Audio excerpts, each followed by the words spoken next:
Hi friends, this is Subbarao sir, founder and director of Ashoka IAS Circle, Ashok Nagar Experts, Hyderabad. My dear friends, ఈ video ద్వారా నేను civil services Telugu మీడియంలో mains appear అయ్యే వారికి సంబంధించి కొన్ని tips, mains ఎలా రాయాలి అనేటువంటి అంశాల గురించి నేను మీతో డిస్కస్ చేస్తాను. సో సివిల్స్ తెలుగు మీడియంలో నేను 2012 నుంచి సివిల్స్ తెలుగు మీడియంలో కోచింగ్ ఇస్తున్నాను. ఎంతోమంది విద్యార్థులు తెలుగు మీడియంలో సక్సెస్ అయ్యారు, భవిష్యత్తులో కూడా సక్సెస్ అవుతారు. ఎందుకంటే ఇంటర్ వరకు తెలుగు మీడియం చదివి ఆ తర్వాత ఇంజనీరింగ్ చదివేవాళ్ళు, ఆ తర్వాత ఇంగ్లీష్ మీడియంలో చదివేవాళ్ళు ఎక్కువైపోయారు.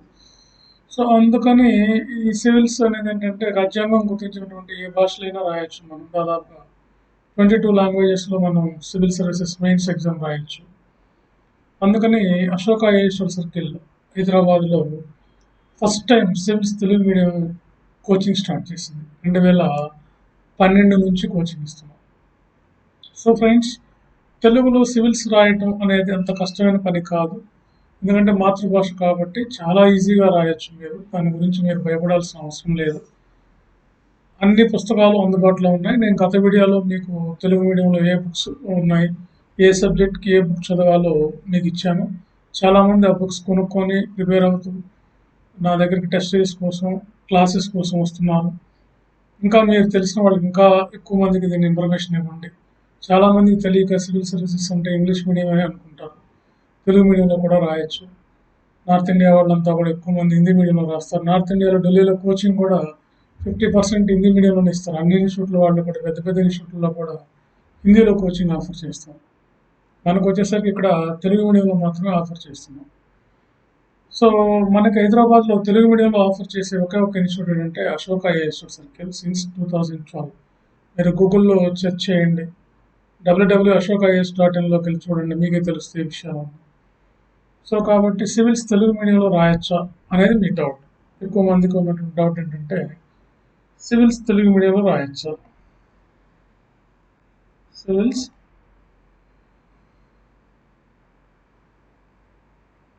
తెలుగు మీడియంలో రాయొచ్చా?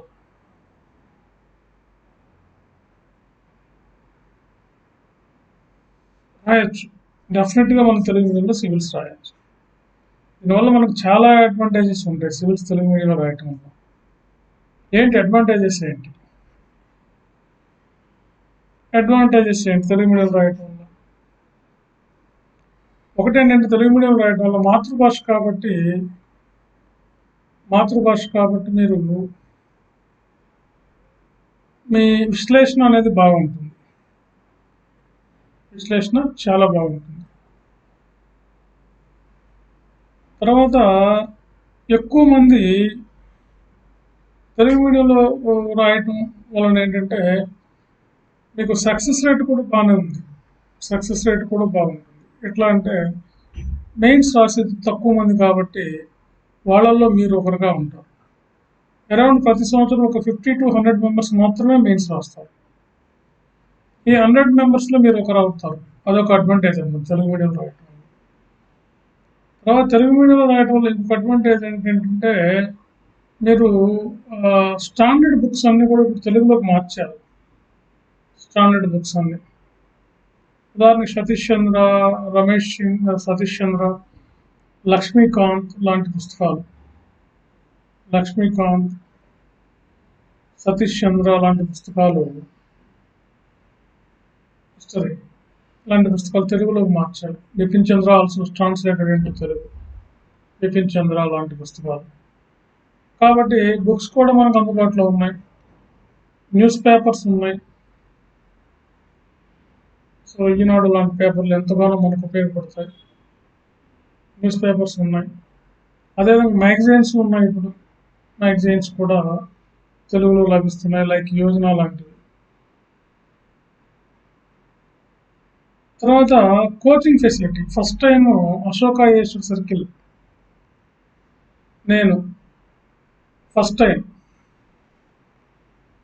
అశోక ఐఏఎస్ సర్కిల్ వాళ్ళు అశోక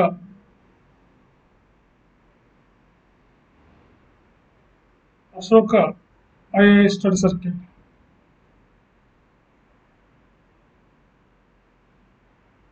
ఐఏఎస్ స్టడీ సర్కిల్ తెలుగులో కోచింగ్ ఇస్తుంది. అశోక ఐఏఎస్. సో కాబట్టి ఐఏఎస్ తెలుగులో కోచింగ్ ఇస్తుంది. కాబట్టి మీకు తెలుగులో అన్ని అందుబాటులో ఉన్నాయి. మరి ఇప్పుడు మెయిన్స్ తెలుగులో రాసే వాళ్ళకి ఏంటి, ఎలా రాయాలి తెలుగులో మెయిన్స్ అనేది మనం చూద్దాం. సివిల్స్ తెలుగు మీడియంలో మెయిన్స్ రాసే వాళ్ళకి కొన్ని టిప్స్ ఏంటంటే, ఫస్ట్ ఏంటంటే మీరు ఓన్గా నోట్స్ రాసుకొని ఉండాలి. ఓన్ నోట్స్ ఉండాలి మీరు. రెండోది ఏంటంటే కొన్ని ఇంగ్లీష్ బుక్స్ని తెలుగులోకి మార్చుకున్నాయి, ట్రాన్స్లేషన్ ఇంగ్లీష్ బుక్స్ని, స్టాండర్డ్ బుక్స్ని తెలుగులోకి అంటే ఇంగ్లీష్లో చదివి తెలుగులోకి మార్చుకోవాలి. ఈ కెపాసిటీ ఉండాలి మీకు. మూడవది ఏంటంటే మీరు ఆ పర్టికులర్ టాపిక్ సంబంధించి ఏ టాపిక్ అయితే చదువుతున్నారో ఆ టాపిక్ సంబంధించి ఆ టాపిక్ మెయిన్ టైటిల్ ఏంటి, దాన్ని ఏ టాపిక్ అనేదాన్ని ఇంగ్లీష్లోనే వినాలి మీరు. అది ఆ టాపిక్ ఇంగ్లీష్లో, ఎందుకంటే క్వశ్చన్ పేపర్ మనకి ఇంగ్లీష్లో వస్తుంది. అందుకని ఉదాహరణకి ఇప్పుడు మనకి ఎలక్ట్రల్ రిఫార్మ్స్ అని వచ్చింది అనుకుందాం. ఎలక్ట్రల్ రిఫార్మ్స్ మనకి ఎన్నికల సంస్కరణలు అని మనకు తెలుగులో అయితే మీకు అందరికీ తెలిసిపోతుంది. కానీ క్వశ్చన్ పేపర్ అలా ఉండదు. కాబట్టి ఇక్కడ మీరు ఎలక్షన్ రిఫార్మ్స్ అంటే ఏంటో తెలియాలి. ఎలక్షన్ రిఫార్మ్స్ ఈ పదాన్ని ఇంగ్లీష్లో నేర్చుకోవాలి మీరు. ఎలక్షన్ రిఫార్మ్స్ అంటే ఏంటి, దాన్ని ఎలా ఏంటి అనేది మీరు తెలుగులో రాస్తారు, నో ప్రాబ్లం. క్వశ్చన్ మీకు అర్థం కావాలి కాబట్టి అది ఇంగ్లీష్లో నేర్చుకోవాలన్నమాట. ఇంగ్లీష్ పదాలు కూడా మనకు తెలిసి ఉండాలి. ప్రతిరోజు ఒక హిందూ పేపర్ తీసుకోండి. హిందూ పేపర్ నుంచి ఒక 20 to 50 వర్డ్స్ నేర్చుకోండి everyday. 20 enough actually. 20 to 50 words Hindu పేపర్లో నేర్చుకోండి. మీకు ఒక 1 year మేమైతే ఇక్కడ 10 months కోచింగ్ ఇస్తాం. ఈ 10 monthsలో మీరు రోజు 10 months అంటే దగ్గర 300 days. 300 into 20 words దగ్గర 6000 words వస్తాయి మనకి. ఈ 6000 వర్డ్స్లో నేర్చుకుంటే మీరు యాక్చువల్గా సైంటిఫిక్ ఏంటంటే 4000 వర్డ్స్ వస్తేనే ఇంగ్లీష్ అద్భుతంగా మాట్లాడచ్చు, రాయొచ్చు. కానీ ఇక్కడ మీరు 6000 హిందూ పేపర్ నుంచి నేర్చుకుంటున్నారు ఈ పదాలు. దానివల్ల ఏంటంటే మీకు చాలా ఈజీ అయిపోతుంది. రోజు 20 వర్డ్స్. ఇప్పుడు అంతా గూగుల్ ట్రాన్స్లేషన్ ఉంది కాబట్టి మీ మొబైల్లోనే చూడొచ్చు. ఒకప్పుడు అంటే డిక్షనరీ పెట్టుకొని చాలా కష్టపడేవాళ్ళు. కాబట్టి ఇవన్నీ మీకు అవసరం లేదన్నమాట. ఇవన్నీ ఇప్పుడు చాలా ఈజీ అయిపోతుంది నా ఉద్దేశంలో. అందుకని ఇట్లా చేయటం కూడా మీకు చాలా హెల్ప్ అవుతుంది. తర్వాత ఇప్పుడు మెయిన్స్ రాసేవాళ్ళు 2020లో మెయిన్స్ రాసేవాళ్ళు. 20లో civils mains in Telugu, civils mains Telugu మీడియంలో రాసేవాళ్ళు. ఇప్పుడు రాసేవాళ్ళు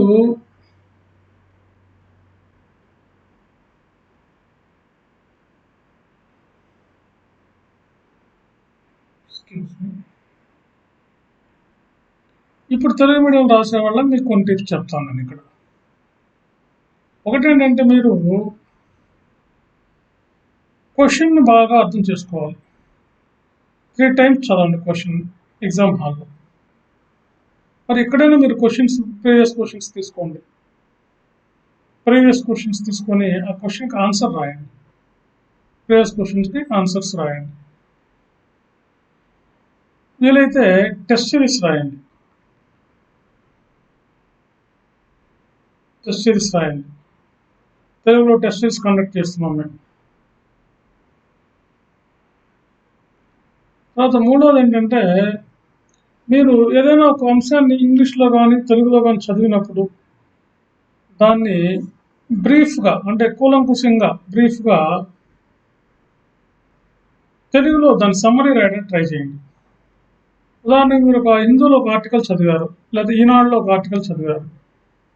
ఆ ఈనాడులో చదివిన ఆర్టికల్ని మీరు బ్రీఫ్గా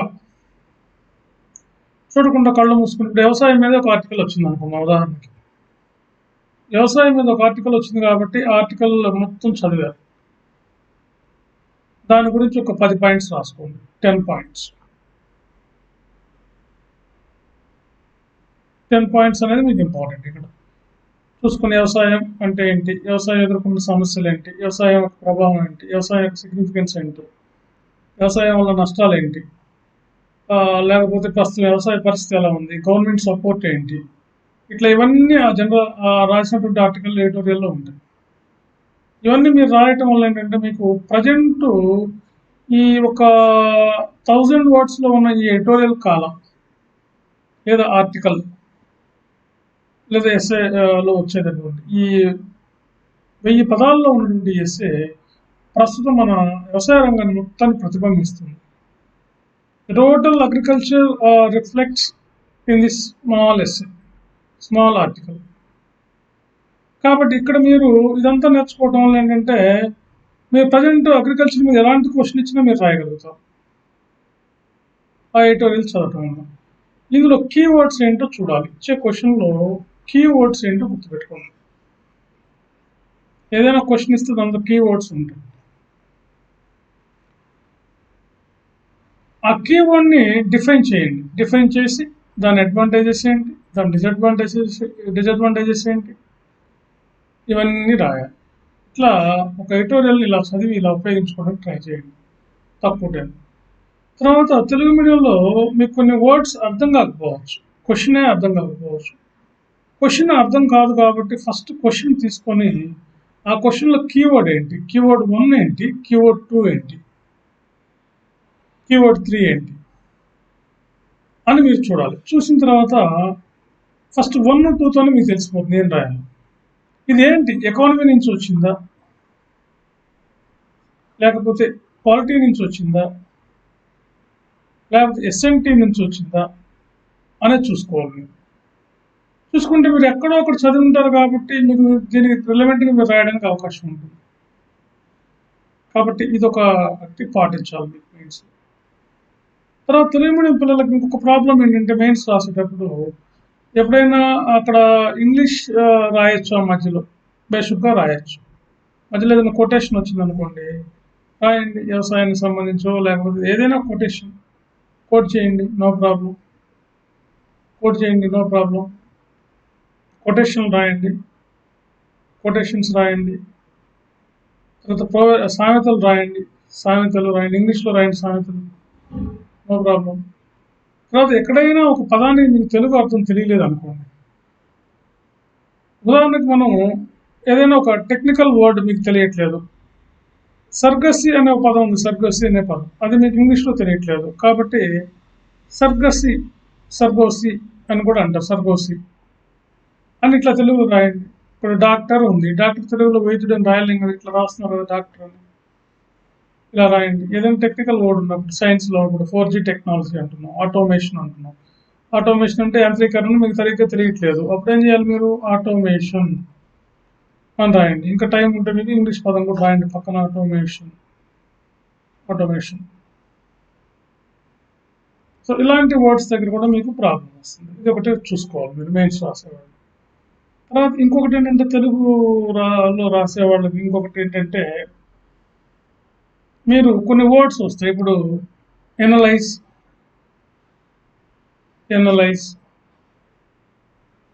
తర్వాత డిస్కస్, తర్వాత డిస్క్రైబ్, ఎక్స్ప్లెయిన్, narrate, తర్వాత క్రిటికల్లీ ఎగ్జామ్. ఇట్లాంటివన్నీ వచ్చినప్పుడు ఒకటే రాయాలి మీరు. ఇదంతా టాపిక్ సంబంధించి అన్ని యాంగిల్స్లో, ఆల్ యాంగిల్స్లో రాయండి. ఇవన్నీ ఆల్మోస్ట్ ఒకటి. దాని గురించి మీరు ఎక్స్ప్లెయిన్ చేయమంటున్నారు, దాని గురించి వర్ణించమంటున్నారు, దాని గురించి విశ్లేషించమంటున్నారు, దాని గురించి సంభాషించడం. కాబట్టి వీటన్నిటికీ ఏంటంటే ఆ టాపిక్కి సంబంధించి అన్ని డైమెన్షన్స్లో రాయటం, ఆల్ డైమెన్షన్స్. ఇదేమన్నా ఈ వర్డ్స్ దీనికి భయపడవచ్చు. ఇక తర్వాత కామెంట్ అని ఉంటుంది, కామెంట్ అని. తర్వాత క్రిటిసైజ్ అని, క్రిటికల్లీ రివ్యూ అని, క్రిటికల్లీ ఎక్స్ప్లెయిన్ అని ఇలాంటివి ఉన్నప్పుడు ఏం చేయాలంటే మీరు అది అంతా రాస్తూ దీంట్లో ఉన్నటువంటి క్రిటిసిజం ఏంటి, కామెంట్ ఏంటి, దాంట్లో ఉన్న పాజిటివ్స్ ఏంటి, అదేవిధంగా నెగిటివ్స్ రాస్తూ మీ ఒపీనియన్ రాయండి. మీ ఒపీనియన్ రాయటమే దీని ఉద్దేశం. ఆల్మోస్ట్ వీటన్నిటికి ఒకటేనండి. వీటన్నిటికి ఏంటంటే మీరు పూర్తిగా ఇచ్చినటువంటి టాపిక్ని అన్ని యాంగిల్స్లో రాయటమే. దీనికి ఇక్కడికి వచ్చేసరికి ఏంటంటే కామెంట్, క్రిటిసైజ్, క్రిటికల్లీ ఎక్స్ప్లెయిన్ ఇలాంటివి వచ్చినప్పుడు ఏంటంటే దాని యొక్క పాజిటివ్స్ ఏంటి, నెగిటివ్స్ ఏంటి రాస్తూ మీ ఒపీనియన్ చెప్పండి. మీ ఒపీనియన్ అనేది ఇంపార్టెంట్. దాని మీద కామెంట్ చేస్తున్నారు మీరు. సో వ్యవసాయ బిల్ అనేది వ్యవసాయ రంగానికి ఉపయోగపడుతుందా, కామెంట్ అంటారు. Present the new agricultural bills are useful to our farmers, comment అంటారు. సో అది యూస్ఫుల్ అయితే ఎట్లా, హౌ, ఎలా, దానివల్ల నష్టాలు, లాసెస్ ఉంటే ఎలా, how it affects, finally your opinion. ఇదొకటి చూసుకోవాలి. తర్వాత ఏం చేయాలంటే క్వశ్చన్స్ రాసేటప్పుడు మీరు తెలుగులో రాస్తారు కాబట్టి ఇంగ్లీష్ వాళ్ళకన్నా మీరు కొంచెం ఫాస్ట్గా రాయొచ్చు. తెలుగు స్క్రిప్ట్ లేట్ అయిపోద్ది కానీ బట్ మీకు ఎనాలిసిస్ అనేది, విశ్లేషణ అనేది మాతృభాష కాబట్టి ఫాస్ట్గా థింక్ చేసి మీరు రాయగలుగుతారు. కాబట్టి వెంటనే ఒక మెంటల్ ఫ్రేమ్వర్క్ చేసుకోండి. మెంటల్ ఫ్రేమ్వర్క్ ఉదాహరణకి న్యూ ఎడ్యుకేషనల్ పాలసీ లేదా అక్షర నిర్భర్ ఆత్మ నిర్భర్ భారత్ అని స్కీమ్ ఉంది. ఆత్మ నిర్భర భారత్, ఆత్మ నిర్భర్ భారత్ అని ఒకటి వచ్చింది. దీని గురించి రాయమన్నారు అనుకోండి. స్కీము బ్రీఫ్గా ఒక వర్క్ చేసుకోవాలి. ఏంటి స్కీము ఏంటి అన్నక్కడ మీనింగ్తో సహా రాయాలి. తర్వాత దీని అడ్వాంటేజెస్ ఏంటి, దీని యొక్క డిసడ్వాంటేజెస్ ఏంటి, అడ్వాంటేజెస్ ఏంటి, అదేవిధంగా దీన్ని ఏ విధంగా డిసడ్వాంటేజెస్ ఏంటి, మీరు ఇచ్చే సజెషన్స్ ఏంటి, మీరు కూడా సజెస్ట్ చేయొచ్చు. సజెషన్స్ లేదా రెమెడీస్ ఏంటి. ఇంకా లోతుకు వెళ్ళి మీరు ఇప్పుడు మనకేంటంటే సివిల్స్లో ఏంటంటే 10 మార్క్స్ క్వశ్చన్స్, 12.5 మార్క్స్, అట్లా 15 మార్క్స్ క్వశ్చన్స్ వస్తాయి. ఇప్పుడు 10 మార్క్స్కి వచ్చింది అనుకోండి, మీరు 150 వర్డ్స్ రాయండి. 12 మార్క్స్ వస్తే 200 వర్డ్స్ వరకు రాయొచ్చు. 150 నుంచి 170 దాకా రాసిన నో ప్రాబ్లం. అదే 15 ఫైన్ వచ్చాయనుకోండి, మీరు 250 వర్డ్స్ వరకు రాయొచ్చు. కాబట్టి 250 వర్డ్స్ రావాలంటే మీరు మళ్ళీ ఈ ఎడ్యుకేషనల్ పాలసీ లేదా ఈ ఆత్మ నిర్భర్ భారత్ యొక్క అడ్వాంటేజెస్ ఏంటి, మళ్ళీ ఇక్కడ ఒక కంపెనీలు మొత్తం ఎకానమీని స్టెబిలైజ్ చేయడం దీని మెయిన్ ఆబ్జెక్టివ్ అనమాట. స్టెబిలైజేషన్ ఏ రంగాల్లో, ఇండస్ట్రీస్, సర్వీస్ సెక్టర్ ఏంటి, సోషల్ సెక్టర్ ఏంటి, ఇలా బ్రీఫ్గా ఇట్లా చేసుకోండి. అంటే మీకు ఇచ్చిన టైంలో ఒక క్వశ్చన్కి మీరు దగ్గరగా సివిల్ సర్వీసెస్లో ఏంటంటే మనకి జనరల్ స్టడీస్ పేపర్లో 250 మార్క్స్ కాబట్టి 250 మార్క్స్ మన దగ్గర 2.5 hours టైం ఇస్తుంది. సో ఈ 250 మార్క్స్ 3 hours టైం వస్తుంది మనకి. సో ఈ 250 మార్క్స్లోకి ఎన్ని క్వశ్చన్లు వస్తాయంటే దగ్గర 25 క్వశ్చన్స్ నుంచి 15 క్వశ్చన్స్ నుంచి 25 క్వశ్చన్స్ రావచ్చు. అంటే మార్క్స్ పెంచితే క్వశ్చన్స్ తగ్గుతాయి, క్వశ్చన్స్ పెంచితే మార్క్స్ తగ్గుతాయి. కాబట్టి మ్యాక్సిమం మీరేంటంటే all questions must be attempt అనమాట.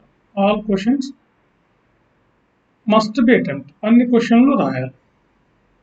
ఓకే, సో ఇదొకటి మీకు ఉపయోగపడుతుంది. తర్వాత ఏంటంటే మీరు సివిల్ సర్వీసెస్లో మీరు ఇంకా కొంతమందికి ఇంట్రొడక్షన్ రాయాలి అంటే ఇంట్రొడక్షన్ రాయండి, దాన్ని ఇంట్రొడ్యూస్ చేయండి, తప్పలేదు. ఇంట్రొడక్షన్ అని టైటిల్ పెట్టకుండా షుడ్ మెయింటైన్ ది పారాస్ 2, 3, 4, 5, 6, 7, 8 పేరాలు. ఇన్ని పేరాలు రాయడం సాధ్యమా లేదు కాబట్టి పాయింట్స్లో రాయండి. 9, 10 పాయింట్స్ రాయండి. పేరాలు అయితే ఒక 6 వరకు రాయండి. 5 to 6 పేరాస్ రాయండి. ఒక్కొక్క పేరాకి ఒక 6 to 10 లైన్స్ ఉండేటట్టు చూసుకోండి. ఒక్కొక్క పేరాలో 50 వర్డ్స్ ఉండేటట్టు చూసుకోండి. 50 నాట్ 50. ఒక్కొక్క పేరాకి ఒక 50 వర్డ్స్ ఉండేటట్టు చూసుకోండి. 50 వర్డ్స్ ఉన్న 5 పేరాలు రాశారనుకోండి, 5 into 50 250 వర్డ్స్ వస్తాయి. అదే 6 పారాస్ రాశారనుకోండి, ఒక 30-40 వర్డ్స్ పెట్టుకోండి, 250 మార్క్స్. టైం మేనేజ్మెంట్ అనేది చాలా important civil services. Time management is very very important. Time management లేకుండా మనం సక్సెస్ అవ్వాలి. కాబట్టి ఇది ఒకటి చేయాలి. తర్వాత తెలుగు మీడియం వాళ్ళు ఏంటంటే ముందు క్వశ్చన్ బాగా అర్థం చేసుకుని తెలుగు మీడియం తొందరపడి అటెంప్ట్ చేయకూడదు. తెలుగులో మెయిన్స్ రాసేవాళ్ళు ఏంటంటే క్వశ్చన్ని బాగా నెంబర్ ఆఫ్ టైమ్స్ మినిమం, నా పాయింట్ ఆఫ్ వ్యూలో మీరు ఒక క్వశ్చన్, ఓన్లీ క్వశ్చన్ మీరు 3 to 5 టైమ్స్ చదవండి. చదివి ఆ క్వశ్చన్లో ఫస్ట్ కీవర్డ్ ఏంటో అండర్లైన్ చేయండి. ఫస్ట్ కీవర్డ్, తర్వాత సెకండ్ కీవర్డ్ అండర్లైన్ చేయండి, తర్వాత థర్డ్ కీవర్డ్ని అండర్లైన్ చేయండి. సో మీరేంటంటే ఫస్ట్ కీవర్డ్ గురించి ఫస్ట్ రాయండి, తర్వాత సెకండ్ కీవర్డ్, తర్వాత మూడో కీవర్డ్ గురించి రాయండి. 3 to 5 టైమ్స్ చదివితే కానీ క్వశ్చన్ అర్థం కాదు మీకు సివిల్ సర్వీసెస్. మిగతా ఎగ్జామ్స్లో ఏంటంటే అలా ఉండదు. గ్రూప్ 1 లాంటి వాటిల్లో మీకు ఇంత టైం ఉండదు, ఊరికి చూడడం వల్ల అర్థమైపోతుంది. సివిల్స్లో ఆలోచించి రాసే క్వశ్చన్సే ఉంటాయి. ఆలోచించి రాసేవి అప్లికేషన్ క్వశ్చన్స్ ఎక్కువ ఉంటాయి. దాదాపు మీరు మెయిన్స్ కూడా చూసినట్టే 70 to 80% మీరు అన్ని ఆలోచించి రాసే క్వశ్చన్లే ఉంటాయి. అది ఏది హిస్టరీ అయినా సరే మీరు ఆలోచించి రాయాల్సి వస్తుంది. హిస్టరీ అయినా సరే, economy, polity, science and technology, okay, ఏదైనా ఏ సబ్జెక్ట్ తీసుకున్నా మీరు ఈవెన్ హిస్టరీలోనే ఆలోచించి రాయాలి అని చెప్తున్నామంటే అర్థం చేసుకోండి. కంపారిజన్ ఉంటుంది. For example Nehru comparison with Lord Curzon. Curzon Nehru policies గురించి ఒకసారి సివిల్స్లో అడిగారు. Nehru foreign policy and Curzon foreign policy comparison or similarities between this two policies. ఈ రెండు మధ్య ఉన్నటువంటి పోలికలు ఏంటి అని ఎవరైనా అడగచ్చు. ఇప్పుడు అశోకుడిని కంపేర్ చేయొచ్చు. అశోకుని యొక్క వెల్ఫేర్ తోటి మోడర్న్ గవర్నమెంట్ వెల్ఫేర్ని కంపేర్ చేయొచ్చు. ఏంటి దీంట్లో మెయిన్ ఫీచర్స్ ఏంటి? కంపారిజన్ క్వశ్చన్ వచ్చినప్పుడు ఫీచర్స్ రాయాలి. అశోకునిలో ఫీచర్సే కదా ఇప్పుడు మనం ఫాలో అవుతున్నాం. ఫర్ ఎగ్జాంపుల్ ఇప్పుడు ఏంటంటే మనం నాన్ వైలెన్స్ కానీ, లేకపోతే సత్యము, ట్రూత్ కానీ, లేకపోతే ఎంబ్లెమ్, గవర్నమెంట్ ఎంబ్లెమ్ కానీ, లేకపోతే రోడ్డు పక్కన చెట్లు నాటించడం, ట్రీస్, వెటర్నరీ హాస్పిటల్స్, ఇవన్నీ చూడండి. ప్రజెంట్ మనం వెల్ఫేర్ కోసం కదా చేస్తున్నాం. సైనికులకు రక్షణ కల్పించడం, వాళ్ళకి ఫ్రీ ఫుడ్ ఇవ్వడం, షెల్టర్ ఇవ్వడం, ఇవన్నీ చేస్తున్నాం. సో కాబట్టి ఇట్లా కంపారిజన్ క్వశ్చన్ అక్కడ కూడా ఆలోచించి రాసే ఉంటాయి. ఇక ఎకానమీ అయితే చెప్పని అవసరం లేదు. ఇక 100% ఇవి మీరు ఆలోచించి రాసే క్వశ్చన్సే ఉంటాయి. కాబట్టి తెలుగు మీడియం వాళ్ళు ఏం చేయాలంటే క్వశ్చన్ నెంబర్ ఆఫ్ టైమ్స్ బాగా చదవాలి. ఇది మీకు చాలా హెల్ప్ అవుతుంది అన్నమాట క్వశ్చన్ చదవడం. తర్వాత క్వశ్చన్ చదివేయటం వలన మీకు ఇంకొకటి ఏంటంటే మీరు రాసేటప్పుడు ఏమైందంటే తెలుగు మీడియం వాళ్ళకి ఇంకొక అడ్వాంటేజ్ ఏంటంటే మీరు రాసే తెలుగులో కాబట్టి మీకు ఫ్లో బాగుంటుంది. ఆ అంశం పట్ల మాతృభాషలో రాస్తాం కాబట్టి మీరు ఇన్ టైంలోనే ఎక్కువ ఆన్సర్ చేయొచ్చు, 100% ఆన్సర్ ఇవ్వచ్చు. కానీ గతంలో తెలుగు మీడియంలో రాసిన వాళ్ళే మెయిన్స్లో all India topper Bhanuprakash Reddy గారు మెయిన్స్లో ఆయన 9th ర్యాంక్ వచ్చింది. ఆయన తెలుగులో ఎక్కువ మార్కులు వచ్చాయి మెయిన్స్. 3వ ర్యాంక్ వచ్చినటువంటి గోపాలకృష్ణ గారు ఆయన మెయిన్స్లోనే ఎక్కువ మార్కులు సంపాదించారు. గతంలో చాలామంది మంచి మంచి ర్యాంకులు వచ్చిన వాళ్ళంతా కూడా మెయిన్స్లో టాప్ స్కోర్ చేశారు. కానీ కారణం ఏంటంటే మాతృభాషలో ఆలోచించడం. సో కాబట్టి ఇలాంటివన్నీ కూడా మీరు పాటించాలి. సో ఇలా కనుక చేస్తే సివిల్స్ తెలుగు మీడియంలో రాసి సక్సెస్ అవ్వచ్చు ఫ్రెండ్స్. సో ఇంకొక వీడియోలో మీకు సివిల్స్ తెలుగు మీడియం సంబంధించినటువంటి ఇక్కడ నెంబర్ ఆఫ్ వీడియోస్ చేస్తాను. మీకు ఇవన్నిటిని మీరు ఫాలో అవ్వండి.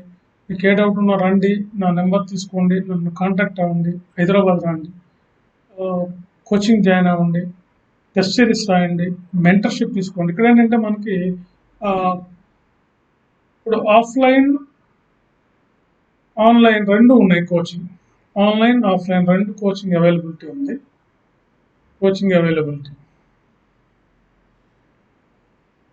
అదేవిధంగా మనకి మెంటర్షిప్ ఇస్తాం. EM and TM, English medium, Telugu medium రెండు ఇస్తాం. Okay, right. తర్వాత టెస్ట్ సిరీస్ కండక్ట్ చేస్తాం. Test series mainly mains, both films and mains, mainly focus on mains. Test series కూడా ఈఎం అండ్ టీఎం. తర్వాత option Telugu literature. Telugu literature కూడా coaching offline, online test series ఉంది. So friends, ఈ విధంగా నాకు టచ్లో ఉండండి, నాతో కలవండి, మాట్లాడండి, తెలుసుకోండి, ఉపయోగించుకోండి. ఎందుకంటే తెలుగు మీడియంలో సివిల్స్ రాయటం అనేది బెస్ట్ అనమాట, నో డౌట్ ఇట్ ఆల్. తెలుగులో మన ప్రిలిమ్స్ క్లియర్ చేసి తెలుగులో కానీ మెయిన్స్ రాస్తే మంచి ర్యాంక్స్ వస్తాయి. అందరూ ఐఏఎస్ లేదు, ఈవెన్ ఐపీఎస్ అయిన వాళ్ళు కూడా తక్కువ ఇప్పుడు. అందరు ఎక్కువ మంది సివిల్స్ తెలుగులో రాసిన వాళ్ళందరూ ఐఏఎస్. కాబట్టి ఈ ఆపర్చునిటీని ఉపయోగించుకోండి ఫ్రెండ్స్. Thank you.